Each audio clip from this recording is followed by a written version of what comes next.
दोस्तों नमस्कार, आप सभी का इस वीडियो में बहुत बहुत स्वागत है। ये रही Tata Tiago EV x Z plus long range variant. इसे अभी 3 मंथ कंप्लीट हो गए हैं। यह 3 महीने में 7,000 किलोमीटर चल चुकी है। तो इस वीडियो में आपके साथ शेयर करूंगा कि 3 महीने के दौरान 7,000 किलोमीटर में मेरा एक्सपीरियंस टाटा टियागो ईवी के साथ कैसा रहा। एक्सटी मॉडल दोनों बैटरी पैक के साथ आता है, 17 किलोवाट और 24 kilowatt. XT variant most value for money variant है, लेकिन यदि आपको front DRL, projector light, cruise control, back wiper और बैक कैमरा और साथ में सीट हाइट एडजस्टमेंट जैसी सुविधाएं चाहिए तो आपको लॉन्ग रेंज वाले एक्स जेड प्लस वेरिएंट के साथ जाना होगा। और यदि ये इसके बगैर भी आप गाड़ी आपको पसंद है तो आप एक्सटी वेरिएंट में जा सकते हैं, लेकिन कंपनी फिटेड जो सामान होती है वो टेंशन फ्री होती है। उसमें किसी प्रकार के फॉल्ट का, आग लगने का डर नहीं होता है। इसमें आपकी वारंटी भी जो है प्रभावित नहीं होती है। लेकिन यदि आप आफ्टर मार्केट यदि इन चीज़ों को लगवाते हैं तो वहाँ पर फिर वायर कट होने की संभावना रहती है। कपलर कमज़ोर है, लो क्वालिटी का है, फिर भी आग लगने की संभावना रहती है और इसमें वारंटी भी आपका प्रभावित हो सकता है। दोस्तों टियागो ईवी 8 साल की वारंटी या तो 1,60,000 किलोमीटर या तो 8 साल की वारंटी, दोनों में से जो पहले हो इसके साथ आता है। साथ ही अभी जब मैंने गाड़ी ली तो इसमें 2 साल का इसके सारे पार्ट्स, बॉडी पार्ट्स की गारंटी मिली है। और यदि 19,000 रुपये इसमें मैं और पेड करता हूँ तो ये 3 साल और एक्सटेंड हो जाएगी। मतलब कुल मिलाकर के 5 साल की वारंटी 20,000 और 19,000 और देने पर हो जाएगी। तो दोस्तों आपको दोनों में से कौन सा मॉडल लेना चाहिए? यदि आपकी रनिंग कम है, आपको सिटी में यूज़ करना है, पर डे का 150 किलोमीटर तक यूज़ करना है, या फिर 150 किलोमीटर यूज़ करने के बाद आपके पास कोई फास्ट चार्जर अवेलेबल है या आप घर में चार्ज कर सकते हैं, तो आप कम रेंज वाले वेरिएंट के साथ जा सकते हैं। लेकिन यदि आपको ज़्यादा रेंज चाहिए, आपको ज़्यादा रनिंग भी करनी होती है, तो फिर आपको फास्ट लॉन्ग रेंज वाला वेरिएंट लेना चाहिए।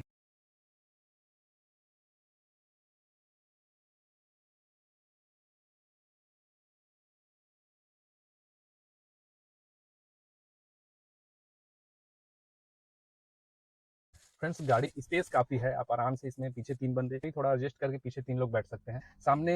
और यदि हम रेंज की बात करें तो 250, 250, 270 के आसपास आप आराम से रेंज निकाल सकते हैं विथ एसी। और यदि आप थोड़ा हायर स्पीड पे चलें तब भी 250 से प्लस ही आप रेंज निकाल सकते हैं। यदि गाड़ी में पूरी लोड हो, पीछे 3 हो, सामने 1 हो, थोड़ा मोड़ा लगेज भी हो, तो उस कंडीशन में भी गाड़ी 230 प्लस दे देती है। डिपेंड करता है आप पर कि आप कितना रेंज निकालना चाहते हैं। लेकिन रेंज निकालने के लिए ये जरूरी है कि आप तो ज़्यादा से ज़्यादा ब्रेकिंग की जगह में रीजन का प्रयोग करें, हार्श ब्रेकिंग ना करें, स्लोली अपने गाड़ी को कंट्रोल करें, रीजन का प्रयोग करें और आप ड्राइव मोड पर ही चलें। यदि आपको ओवरटेक करना हो या पावर की ज़रूरत हो उस कंडीशन में आप पावर मोड लगाएं, अदरवाइज ड्राइव मोड पर ही चलें। और मैंने एक चीज़ और भी ये नोटिस किया है कि यदि आप क्रूज कंट्रोल में चलाते हैं गाड़ी को तो आपकी गाड़ी ज़्यादा से ज़्यादा मैक्सिमम जो रेंज है वो आपको निकाल के दे देती है, चल जाती है। यदि आप 48 इस स्पीड में है, क्रूज में चलाते हैं, तो 1% में 3 किलोमीटर आराम से गाड़ी चल। यदि आप उससे थोड़ा और ऊपर जाते हैं, अच्छे से चलाते हैं, फिर भी 1% में 2.5 किलोमीटर गाड़ी चल ही जाती है, जो या तो फर्स्ट टाइम ड्राइव कर रहे हैं, स्टार्टिंग चलाने से कम रेंज देती है गाड़ी। तो यदि कोई फर्स्ट टाइम ड्राइव कर रहे हैं तो उनका रेंज कम आता है। दूसरा, यदि आप नई नई गाड़ी लिए हैं, आपको चलाए ज़्यादा दिन नहीं हुए हैं, 1-2 हज़ार किलोमीटर ही आप गाड़ी अभी तक चलाए हैं, तो उस कंडीशन में भी रेंज जो है कम आता है। जब गाड़ी 3,000 4,000 आप किलोमीटर चला लेंगे तो आप गाड़ी की बारीकियों को समझ जाते हैं, पैटर्न को समझ जाते हैं कि आपको गाड़ी कैसे चलानी। दोस्तों टाटा टियागो पेट्रोल का ग्राउंड क्लियरेंस 170 mm है, जबकि टाटा ईवी टियागो ईवी का ग्राउंड क्लियरेंस है 165 mm। तो ये जो 5 mm है ग्राउंड क्लियरेंस, वो कहाँ से कम हुआ ये ये रहा आपको दिखाता फ्रेंड्स, हूँ। ये ये इसका देखिए, बैटरी पैक है, ये आप यहाँ से देख। तो 5 mm इसमें जो है इसका कम हो गया, 165 mm। तो बीच में थोड़ा हम्प हम्प वगैरह में तो नहीं लड़ती है, लेकिन कहीं कहीं पर लड़ने का संभावना रहता है पीछे। और इसकी यदि डिक्की दिखाऊं मैं तो दोस्तों इसका एक निगेटिव पॉइंट ये भी है कि एक तो इसमें बूट स्पेस उतना ज़्यादा तो नहीं है, आपका काम चल जाएगा, थोड़ा सा है। ये रहा इसका बूट स्पेस। और ये मैं अर्थिंग के लिए लेके चलता हूँ, कहीं मान लीजिए कहीं अचानक से चार्जिंग की ज़रूरत पड़ गई तो उस स्थिति में अर्थिंग। और एक छोटा सा जगह यहाँ पर मिल जाता है। इसमें वो जो किट है उसको मैं यहाँ पर रख दिया हूँ, ये पंचर रिपेयर किट है।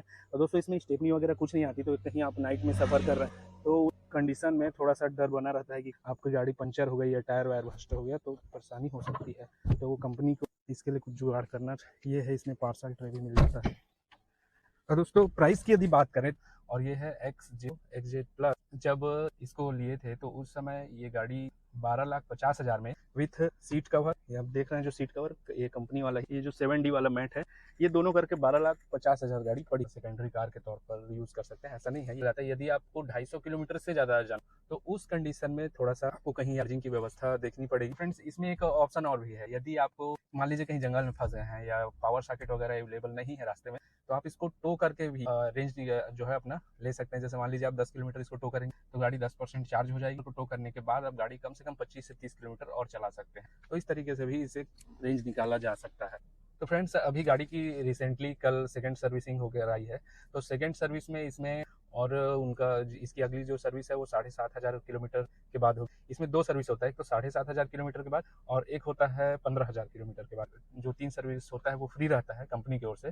तो इसमें लेबर चार्ज इंक्लूड नहीं था, लेकिन उनका कहना था कि जो 7,500 किलोमीटर में होता है उसमें 2,500 के आसपास सर्विस चार्ज आएगा, और जो 15,000 किलोमीटर में होता है उसमें 3,000 के आसपास सर्विस कॉस्ट आएगा। तो फ्रेंड्स, इलेक्ट्रिक जो है सर्विस के मामले में भी कम है, रेंज भी अच्छा देती है, पॉल्यूशन भी कम करती है, और साथ ही साथ आपकी जेब में सेविंग भी कर देती है। क्योंकि यदि आप इलेक्ट्रिक चला रहे हैं तो आपको पहले पेट्रोल डलवाने के लिए पैसे एक्स्ट्रा। इलेक्ट्रिक घर घर में अवेलेबल है, हर जगह अवेलेबल है। मान लीजिए कहीं होटल वगैरह में भी आप ठहर रहे हैं तो वहाँ चार्ज कर सकते हैं। और यदि आप घर में चार्ज कर रहे हैं तो काफ़ी ये किफ़ायती पड़ता है। 24 किलोवाट की इसकी बैटरी है, मतलब एक चार्ज में 24 यूनिट बिजली जो है ये कंज्यूम करता है। तो उस हिसाब से मतलब 1/10 यदि 6 रुपये 7 रुपये कॉस्ट डीजल पेट्रोल गाड़ी में पर किलोमीटर का आता है, तो इसमें आपको 70 पैसे के आसपास कॉस्ट आएगा। तो इस हिसाब से भी, और कंपनी इसमें 1,60,000 किलोमीटर की वारंटी देती है, 8 साल की वारंटी देती है। और बाकी जो इसमें इलेक्ट्रिक चीज़ें हैं, सामान लगी हुई है, उसका उन्होंने बताया कि इसमें 2 साल का वारंटी है। इलेक्ट्रिक जो इक्विपमेंट वगैरह जो भी इसमें है, मशीनरी, उसका 2 साल का वारंटी है।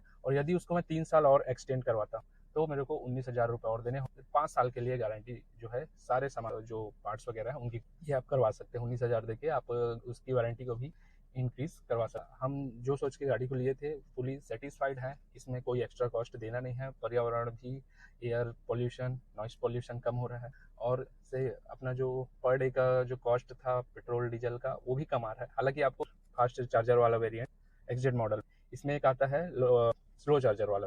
तो हमें फास्ट चार्जर वाला लेना चाहिए या स्लो चार्जर वाला? तो यदि आप फास्ट चार्जर वाला वेरिएंट भी 1 घंटे में चार्ज हो जाता है, वो बाहर चार्जर अवेलेबल होते हैं उसमें 1 घंटे में वो भी फास्ट हो जाता है चार्जिंग, ये भी 1 घंटे में चार्ज हो जाता है। केवल उसमें एक 50,000 में उसमें एक मिल जाता है आपको 7.2 किलोवाट का चार्जर, जिसको आप घर में चार्ज कर सकते हैं, और यहाँ वोल्टेज रहता है डाउन अक्सर। और इसका जो चार्जर है, स्लो चार्जर जो है, उसकी अच्छी बात यह है कि वो यदि लो है वोल्टेज, इतना लो कि उसमें ओला का चार्जर चार्ज नहीं कर पाता, गाड़ी चार्ज नहीं होती, लेकिन ये वाली गाड़ी चार्ज हो जाती है। हालांकि 1 घंटा एक्स्ट्रा लेगा, लेकिन कम वोल्ट में भी ये गाड़ी को चार्ज कर देता है। और इसका जो 7.2 किलोवाट वाला चार्जर है वो नहीं चल पाता है। आप यदि टैक्सी वगैरह में यूज़ कर रहे हैं गाड़ी को, आपको जल्दी चार्ज करना है, आपके आसपास फास्ट चार्जर नहीं है, तब तो आप उसमें 50,000 रुपये फंसाइए।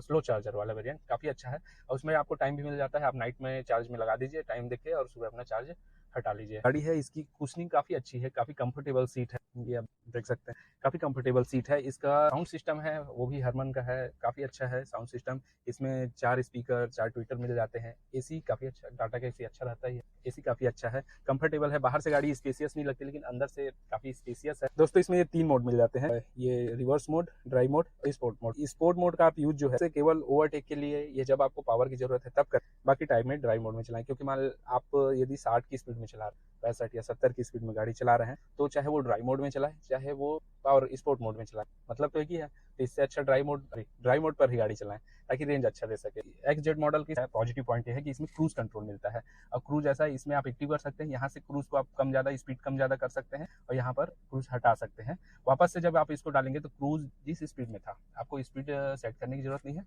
आप इसको दबाएंगे तुरंत उस स्पीड में आ जाएगा। यदि स्पोर्ट मोड में है तो जल्दी आएगा, और ड्राइव मोड में है तो धीरे धीरे ग्रेजुअली वो अपना स्पीड, उस स्पीड को कवर कर लेगा। तो ये जो क्रूज कंट्रोल है वो आपको ज़्यादा रेंज देने में काफ़ी मदद करता है। आपकी गाड़ी क्रूज में चलाते हैं तो मेरे ख्याल से एक्सटी मॉडल से एक्सजेड मॉडल में ज़्यादा रेंज इसीलिए निकल के आता है कि यदि आप क्रूज में चला रहे हैं तो उस कंडीशन में गाड़ी काफ़ी अच्छा रेंज निकाल के दे देती है। कि हमें जरूर इलेक्ट्रिक में शिफ्ट होना, पॉल्यूशन फ्री की ओर आगे बढ़ेंगे, पर्यावरण संरक्षण की ओर आगे बढ़ेंगे। भी सेंट्रल गवर्नमेंट की ओर से फेम टू सब्सिडी मिल रहा है, और स्टेट गवर्नमेंट की ओर से भी सब्सिडी मिल रहा है। हमारे छत्तीसगढ़ में भी सब्सिडी का है प्रावधान। हालांकि अभी तक मुझे ना तो ओला में सब्सिडी मिला है, ना ही कार में, तो खैर अभी 3 महीने ही हुए हैं, इसमें सब्सिडी अभी तक नहीं आया है। यदि किसी दो है, एसी में भी अच्छा खासा रेंज दे देता है गाड़ी। यदि हम मान के चलें तो आप यदि फुल लोड है गाड़ी फिर भी 200-220 का रेंज आप तो मान के चल सकते हैं जैसे भी चलाएंगे तो। और यदि एसी के साथ 1, 2 या 3 है तो 250 का भी रेंज, 250 प्लस का रेंज आप आराम से निकाल सकते हैं, आराम से विथ एसी। इसके अनुसार चलाते हैं गाड़ी को इलेक्ट्रिक, तो ये 260-70 का भी रेंज निकाल के दे सकती है, आपको 200 का भी रेंज निकाल के दे सकती है। यह डिपेंड करता है कि आप कैसे गाड़ी को ड्राइव करते हैं या कितना आपको रेंज लेना है गाड़ी से। पॉइंट एक ये भी है गाड़ी का साइज। गाड़ी का साइज इतना बढ़िया है कि एक तो अंदर से काफ़ी स्पेसियस लगती है, और बाहर से यदि आपको पार्क करना हो या कहीं आपको यू टर्न लेना हो, आप ट्रैफिक में कभी कहीं पे ड्राइव कर रहे हैं, कहीं कम सकरे जगह से निकालना हो, तो गाड़ी वहाँ पर काफ़ी चलाने में बहुत मज़ा आता है और काफ़ी थोड़ा अच्छा लगता है कि आप कम जगह से भी बिना किसी हेडेक के आप गाड़ी को ले जा सकते हैं, और कंजस्टेड जगह पर भी आप गाड़ी चला सकते हैं। कम जगह वहाँ से भी गाड़ी टर्न ले सकते हैं, आपको भीड़ भाड़ वाली जगहों पर कंजस्टेड एरिया में ट्रैफिक में कोई विशेष परेशानी नहीं होती। ये देखिए 77 वाट प्रति, तो ये जब गाड़ी में कम शो होता है तो गाड़ी अच्छा रेंज देती है, और ये जब ज़्यादा शो होता है जैसे कि कभी कभी ये 95 जो अग्रेसिवली अपन ड्राइव कर देते हैं तो 95 96 भी शो होता है, तो उस कंडीशन में गाड़ी में थोड़ा रेंज कम निकल के आता है। अभी ये 77 शो कर रही है तो इसका मतलब ये नहीं कि कम ही रेंज देगी, यदि मैं थोड़ा गाड़ी अच्छे भगा के चलाऊँ या रफ चलाऊँ तो ये कम रेंज देगी। लेकिन यदि मैं गाड़ी को थोड़ा लाइट फुट के साथ चलाऊँ और रेस को थोड़ा छोड़ छोड़ के चलाऊँ तो गाड़ी अच्छा खासा रेंज निकाल के दे देगी। गाड़ी में ज़्यादा रेंज लेने के लिए अब करना क्या चाहिए, ये मान लीजिए आपका रेस पैडल है, तो इसको आप पुश किए, गाड़ी 50 60 70 जो भी आपको स्पीड पे चाहिए उसी स्पीड पे आ गए, तो आप हल्का सा रेस कम कर दीजिए। तो उस कंडीशन क्या है कि गाड़ी जो कांस्टेंट उसमें पावर का फ्लो हो रहा होता है वो कम हो जाता है, और आपकी गाड़ी की स्पीड कम नहीं होती, गाड़ी की स्पीड वैसे ही रहेगी, थोड़ा सा आप कम कर दीजिए, और फिर आपको लगे कि अब जो स्पीड है कम हो रही, थोड़ा सा फिर पुश कर दीजिए, फिर पुश करने के बाद फिर आप थोड़ा छोड़ दीजिए। तो यदि आप ऐसे करके छोड़ के ऐसे यदि आप चलाते हैं तो निश्चित रूप से आपको रेंज ज़्यादा भी मिलेगा, आपको गाड़ी का थोड़ा आइडिया भी होगा, और चलाने के दौरान जो इसका स्पीड को आप पकड़ पाएंगे कि किस कंडीशन में गाड़ी जो है चलती है, अच्छा रेंज निकाल के देती है, और किस कंडीशन में कम रेंज निकाल के देती है। तो आप चलाते चलाते थोड़ा सा पंजा अपना हल्का भी करते रहें, छोड़ते रहें, दबाएं, फिर हल्का छोड़ दें, फिर थोड़ा पुश करें, फिर थोड़ा छोड़ दें। तो इस तरीके से आप थोड़ा एक्सपीरियंस ले सकते हैं कि किस कंडीशन में गाड़ी जो है ज़्यादा रेंज निकाल के देगी। इसमें आपको ऑटोमेटिक जो है गाड़ी मिलती है, इसमें गियर लगाने का कोई झंझट नहीं है, आप केवल सिंगल पैडल ड्राइव कर सकते हैं, और आपको ब्रेक लगाने की भी ज़रूरत नहीं है। आप रेस पैडल छोड़ेंगे गाड़ी खुद से ही ब्रेक लेने लगेगी, और उसमें खुशी ये भी होती है कि आप ब्रेक ले रहे हैं, गाड़ी ब्रेक ले रही है, तो उसमें गाड़ी चार्ज भी हो रही है। तो ये भी एक काफ़ी अच्छा चीज़ है इलेक्ट्रिक का, जो कि आप एक सिंगल पैड से ही ब्रेक भी ले सकते हैं, चला सकते हैं।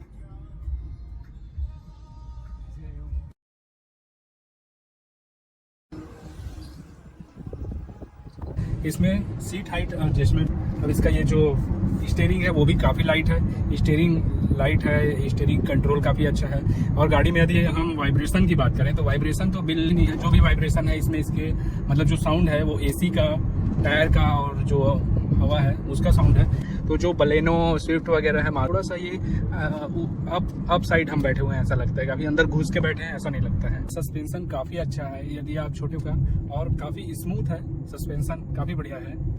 जो परफॉर्मेंस है गड्ढों में, कच्चे रोड में काफ़ी अच्छा है, बहुत बढ़िया है। यदि और इसके हम पावर की बात करें तो पावर तो इतना है गाड़ी में कि आपको कहीं भी ओवरटेक करने के लिए सोचना नहीं पड़ेगा। आप पावर मोड लगाइए, स्पोर्ट मोड, और आप बड़े ही आसानी से ओवरटेक कर सकते हैं। लेकिन स्पोर्ट मोड में क्या है, गाड़ी थोड़े झटके देती है, क्योंकि पावर ज़्यादा है इसलिए झटके देती भी है, और स्लो भी झटके से होती है, क्योंकि इसमें जो एक्सीलेटर है वो थोड़ा रिस्पॉन्सिव हो जाता है। बजाय उसके ड्राइव मोड है उसमें गाड़ी स्मूथ भी चलती है, और यदि आप थोड़ा सा प्रेस करते हैं और तो पावर भी अच्छा डिलीवर कर देती है। ड्राइव मोड में भी आप अच्छा खासा 80-90 की स्पीड में गाड़ी चला सकते हैं, और पावर मोड में तो फिर चला ही सकते हैं। तो गाड़ी में यदि पावर दृष्टि से देखें तो पावर की कोई कमी नहीं है। यदि आप कोई पेट्रोल डीजल वाली कार भी लेते हैं 11 लाख 12 लाख के रेंज में, तो उतना पावर ये डिलीवर कर देती है Tata EV, Tata Tiago EV. Friends, ये था एक छोटा सा रिव्यू, उम्मीद करता हूँ आपको पसंद आया होगा। वीडियो देखने के लिए थैंक यू सो मच। मिलते हैं अगले वीडियो में, तब तक के लिए जय हिंद, वंदे मातरम।